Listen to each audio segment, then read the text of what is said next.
do que aconteceu nesse mês de junho, que ainda não terminou.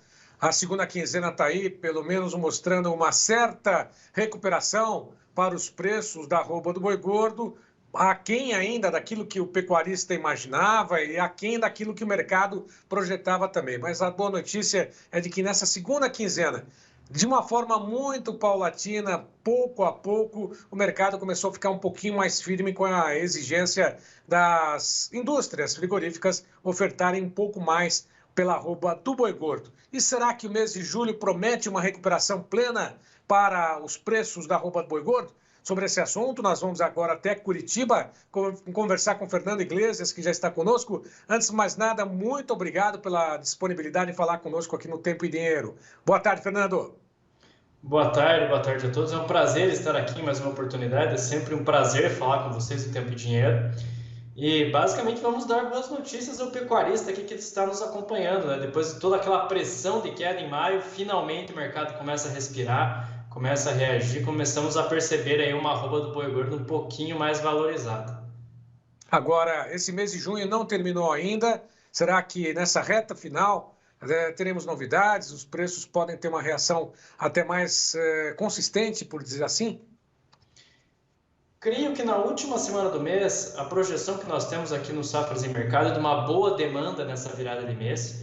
Então, basicamente, vai ter estímulo à alta dos preços da arroba. Hoje já tivemos algumas negociações, aí ontem também, né? Acima de R$250 por arroba para animais padrão China. Chegamos a ter aí o pico de preços de 255. Então, é um mercado que está trabalhando a patamares um pouquinho mais altos ali. 250 por alguns dias foi o nosso topo no mercado do boi, no físico em São Paulo. Batia ali, não ia além. Tá? A tendência agora é que procure novos objetivos, busque um novo padrão de preços, até porque a indústria já não conta com escalas de abate tão confortáveis, já não consegue aí fazer suas escalas de uma maneira tão tranquila como era em maio. Tá? Em maio, realmente, a indústria tinha uma facilidade, conseguia fazer escalas com grande facilidade, não tinha dificuldade alguma, estava sobrando oferta realmente. Agora o contexto é completamente diferente. Bom, imaginar que R$250 agora já é uma boa notícia. Lá atrás nós tínhamos aí quase 340, 350, dependendo também da época, né, do período, bateu esses valores, né? É uma queda muito acentuada, a recuperação desses valores ainda vai ser lenta até chegar nesse patamar que eu citei agora. Há uma projeção nesse sentido, Fernando? Para 2023 parece pouquíssimo provável, para não dizer impossível, né, que a arroba do boi gordo volte a superar aí os R$300 por arroba. Nós temos que ponderar algumas questões aí que são limitadores importantes aos preços do boi gordo. A começar que esse é um ano de muita oferta, né? É um ano de oferta mais avolumada quando nós comparamos com 2022. Então, basicamente, já dá uma direção diferente aos preços do boi. Outro aspecto é que a demanda também está diferente. A começar pela demanda por exportação. Os preços médios da carne bovina no mercado internacional, eles estão em queda desde da metade do ano passado para cá. Tá? Então, os preços da carne bovina vêm caindo lá fora. Para se ter ideia, importadores chineses pagam em média esse ano entre 5.000 e 5.100 dólares a tonelada da carne bovina, pela carne bovina brasileira. E ano passado chegaram a pagar aí 7.500, 8.000 dólares a tonelada da carne bovina. Então houve uma perda substancial. Com essa queda dos preços da carne bovina lá fora, o frigorífico exportador muda seu comportamento na compra de gado, começa a alterar a dinâmica, começa a atuar de uma maneira diferente na compra da matéria-prima, e isso acaba influenciando também a formação de preços do boi gordo. Eu sei que para o produtor que nos acompanha agora, atentamente, né, você já chegou a citar que os R$300 por arroba dificilmente vai ser superada essa marca esse ano, né? Tomara que, né, dentro das projeções tenha um fôlego, né? Mas isso baseado com muito estudo, com muito acompanhamento do mercado.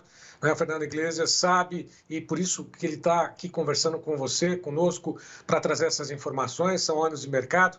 Não tem bola de cristal, mas também não vai chegar, colocar a bola na frente e sair chutando, pelo contrário, não é esse o papel do Fernando, né?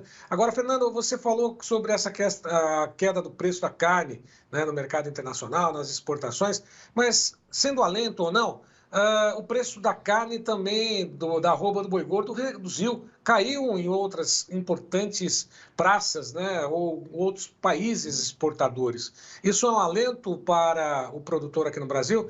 Eu vi recentemente que a Austrália teve uma queda acentuada nos preços da arroba. Isso confere? Na verdade, o que está acontecendo agora, a Austrália passa por um processo de ampla recomposição do seu rebanho. Até temos um material bem legal falando sobre a conjuntura internacional dentro da nossa plataforma Safras, falando exatamente hoje sobre as questões que envolvem Austrália, Estados Unidos, União Europeia, qual que é o contexto global. A Austrália realmente atravessou por anos difíceis lá em 2020, 2021 e agora recompôs bem o seu rebanho. Para se ter ideia, ano passado, no primeiro semestre, o boi gordo na Austrália chegou a valer aí R$ 120 por arroba, desculpe. Enquanto nesse ano está acontecendo negociações aí a 50, 51 dólares pela arroba do boi gordo no mercado australiano. Então, realmente houve uma mudança na Austrália. A Austrália também expandiu a produtividade média. E lembrando o seguinte, a Austrália é um país que produz para exportar. Eles são nossos concorrentes no mercado internacional. Então, tem que realmente... O exportador brasileiro compete com o exportador australiano. Nós temos que lembrar que a Austrália está do lado ali da Ásia, é o grande fornecedor de carne bovina para a Indonésia, por exemplo, por questões geográficas. O Brasil fez um acordo com a Indonésia esse ano, mas esbarra justamente nessa dificuldade, porque a Austrália basicamente é muito próxima ali da Ásia e consegue fornecer com grande facilidade. Então, hoje a Austrália é um grande competidor da carne bovina brasileira, os Estados Unidos não. Os Estados Unidos estão num momento de maior dificuldade, o momento de os preços da arroba do boi gordo estão explodindo nos Estados Unidos nesse momento. Para se ter ideia aí, estamos falando de mais ou menos 100 dólares por arroba. Então é um mercado que está numa fase de menor capacidade produtiva. O rebanho de matrizes nos Estados Unidos é o menor desde a década de 60. Tá? Então os Estados Unidos, que é o grande concorrente do Brasil dentro do setor carnes, não consegue avançar em vendas de carne bovina ao longo desse ano, muito em função desse encolhimento do rebanho, desse encolhimento da capacidade produtiva norte-americana. Tanto que os Estados Unidos têm aumentado o seu fluxo de compras de carne bovina brasileira. Os Estados Unidos hoje aí tem 10% das exportações brasileiras, já se tornou um grande consumidor de carne bovina do Brasil, muito em função dessas dificuldades que aparecem por lá. Pecuária da Argentina, do Uruguai, da União Europeia também passam por um processo de encolhimento, um momento de dificuldade, causado por problemas climáticos aqui na América do Sul. O mesmo clima que quebrou a safra de grãos ali afetou a bovinocultura de corte no Uruguai e na Argentina. E na União Europeia também apresentando certas dificuldades ali relacionadas a clima, custo muito alto, acabaram impactando os números da União Europeia. O grande concorrente do Brasil esse ano será a Austrália. A Austrália realmente produz para exportar. Tá? Então, a Austrália produz aí 2,1, 2,2 milhões de toneladas de carne bovina anualmente, deve produzir isso esse ano, 1,4 serão destinadas à exportação.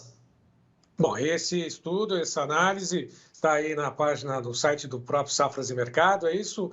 Está à disposição de pessoas que não são assinantes ou a todos que vão lá checar, querer conferir esses detalhes que você deu uma pinceladinha aqui para a gente? O nosso assinante vai receber primeiro essa informação, né? Mas na parte de notícias nós vamos divulgar também essas informações relacionadas a mercado, a conjuntura internacional vai ser divulgada ao longo do dia de hoje. Nós vamos disponibilizar também, pensando na importância que esses países têm no contexto global, né? Hoje nós temos uma grande força de demanda, querendo ou não, que é a China. Temos aí que entender também qual que é a posição do Brasil no mercado global. Felizmente, hoje nós seguimos com a melhor alternativa de fornecimento de carne bovina em escala mundial e também somos a melhor alternativa de fornecimento de carne de frango. Tá? Então, o Brasil aí vai muito bem nas exportações de proteína de origem animal. Devemos aí ter mais um ano de liderança global nesses dois segmentos, por mais que os problemas sanitários estejam aqui batendo a nossa porta. Exatamente, mais 4 casos foram registrados de gripe aviária em aves silvestres, diga-se de passagem. É lógico, o produtor, né, o granjeiro, né, o avicultor tem que ficar atento. A gente sempre brinca aqui, é uma referência, né, na questão da sanidade, não deixar ninguém fazer visita. Granja não é local de visitação, portanto, todas as atenções nesse sentido para que a gente consiga aí manter esse status sanitário livre de gripe aviária, né, que abateu, inclusive, sobre os Estados Unidos, outros países, e isso causou um prejuízo enorme por lá. Agora, voltando para essa questão da pecuária, inclusive o próprio Fernando já antecipou, né, deu um aperitivo daquilo que vai ser disponibilizado logo mais de antemão aqui para a gente. Júlio, o que acontece? Você falou exatamente sobre essa questão do mês de julho, tradicionalmente é um mês de férias. Será que coincide com um período também escassez, né? Com um período de entre-safra? Aliás, houve entre-safra nesse ano de 2023, agora nesse meadinhos, né? No finalzinho de junho. Nós teremos um período de entre-safra? Essa pergunta também. Julho vai ser um mês de oferta bem mais restrita do que nós estamos observando agora. Junho ainda tem uma oferta residual de animais de safra no mercado.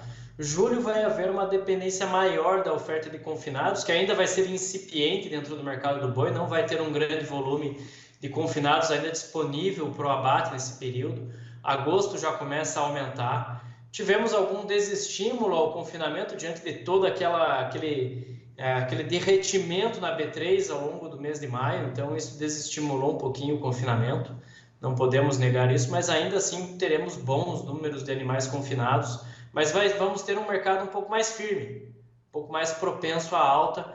Precisamos realmente monitorar a evolução da oferta, como que os frigoríficos vão se comportar em relação às suas escalas de abate no curto prazo, mas de qualquer forma, o cenário é mais otimista ao pecuarista do que era no mês passado, por exemplo. Então, o ambiente já muda. Inclusive, nós havíamos antecipado no próprio Notícias Agrícolas, em outras entrevistas, que potencialmente o terceiro trimestre seria mais favorável em relação a preços da arroba do que efetivamente o segundo trimestre. O segundo trimestre realmente foi um momento muito difícil, muito complicado. Em relação à demanda interna, temos aí um crescimento do PIB de 2,14% previsto para esse ano, de acordo com o Boletim Focus, que realmente ainda temos nossas dificuldades de criação de emprego, avanço da renda, mas de qualquer forma, essa queda, mesmo que não seja uma queda tão agressiva assim no varejo, já estimula uma parcela da população a retomar o consumo de carne bovina de uma maneira mais rotineira.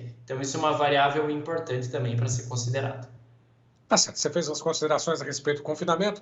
É certo que os insumos estão um pouco mais baratos, é lógico, depois dessa disparada que teve, mais devolução logo em seguida na Bolsa de Chicago. Teremos uma safra grande de soja, né? Teremos uma safra grande de soja, de milho. Isso diminui um pouquinho o impacto sobre a alimentação desses animais em confinamento. Mas o confinador parece que não está muito positivo nesse sentido, né? Será que realmente a gente pode ter uma redução muito grande em relação ao fechamento, aliás, ao confinamento do ano passado? Né? Insumos estão mais baratos, né? A carne ficou mais barata, o boi gordo mais barato. Isso estimula o confinador ou não? Fernando, para finalizar contigo. Aqui no Safras Mercado ainda acreditamos em leve crescimento do confinamento agora em 2023. Tá? Não vai ser um crescimento muito expressivo, muito em função da proporção da queda, mas nós temos que lembrar que o preço do milho simplesmente derreteu nesse período também. Os preços da nutrição animal são bem mais acessíveis, como você já bem mencionou. A reposição vem em queda desde o ano passado. Então, o custo para confinar esse ano está bem menor.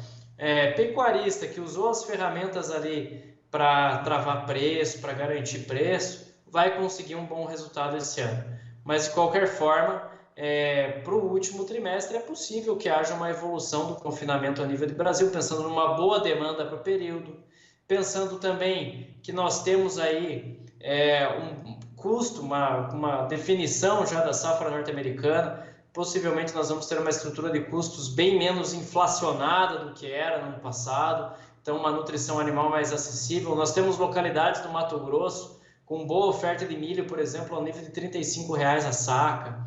Tá? Então, tudo isso gera estímulos, é interessante ao confinador brasileiro. Então, ficar atento, porque teremos boas oportunidades E mesmo num ano desafiador como é o de 2023, é possível ter uma rentabilidade média até mesmo superior se comparado ao ano passado. Fernando Iglesias, analista de mercado de boi gordo, conosco direto de Curitiba, Safras e Mercado. Muito obrigado. Uma próxima ocasião a gente detalha um pouco mais. Aliás, foi uma entrevista com vários detalhes, abordagens assim excepcionais. O pecuarista certamente ficou atento e, lógico, satisfeito com o resultado desse bate-papo nosso por aqui. A você, toda a equipe, um grande abraço. Até uma próxima. Um grande abraço a todos aqui que nos acompanham no Tempo e Dinheiro. Até uma próxima oportunidade. É sempre um prazer participar e contem comigo mais vezes. Obrigado, Fernando. Bom, e lembro a todos que acompanharam essa entrevista com Fernando Iglesias. Todos os detalhes estão disponibilizados nos canais oficiais do T&D. Vá lá, comente, compartilhe, confira, deixe suas impressões. É lógico, deixe o like também, né? Para que a gente possa seguir cada vez mais firme e faça sua inscrição aí no YouTube, no Facebook, no Instagram, no TikTok, no Twitch. A programação ao vivo, você já sabe, segunda a sexta, a partir das 12 horas 30 minutos, pelo horário de Brasília.